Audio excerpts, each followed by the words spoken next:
This is a pilot episode of a series I'm going to call Hearthstone Lore for the Uninitiated, where I explain the lore of every single card to the people who may not know or understand the lore of Warcraft. I am not enormously talented with video editing or video creation, so give me a chance here. The main skill I have is writing and talking. If I do more of these, I will improve. So without much further ado, I am going to just go right into it.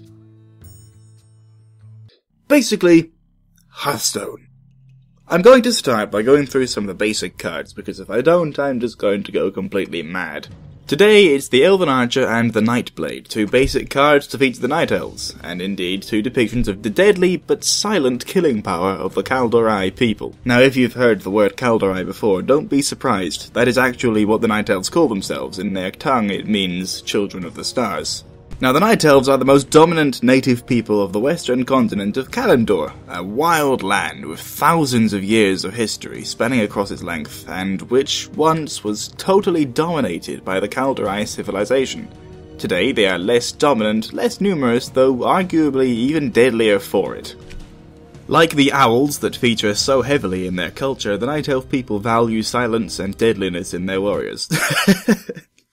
Do you know, when I wrote this, I didn't realise how that's actually another word for farting. An archer of the Night Elves exemplifies this.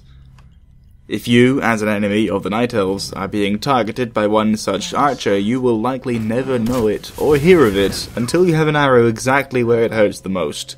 Similarly, the melee killing power of a Night Elf warrior, typically women, by the way, is impossible to define, simply because merely seeing a Night Elf assassin is to be stabbed in the face, I suppose.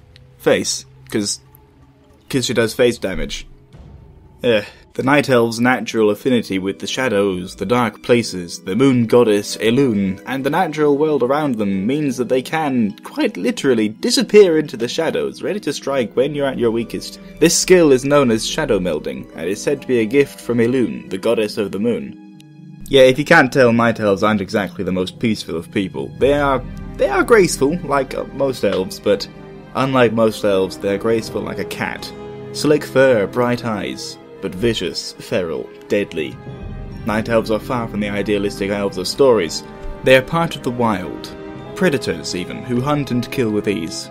In battle, they are no different. They are ruthless, unrelenting, and may make the decision to kill within seconds or less. I am going to quote the Orcish hero Grom Hellscream, the man who both cursed and saved the Orcish race with his own violent nature. These women fight with unmatched savagery. I've never seen their equal. They are perfect warriors. Okay, I'm not doing that anymore. This is the guy who was so impatient for gore and violence that his spawn line in Hearthstone is, I can wait no longer.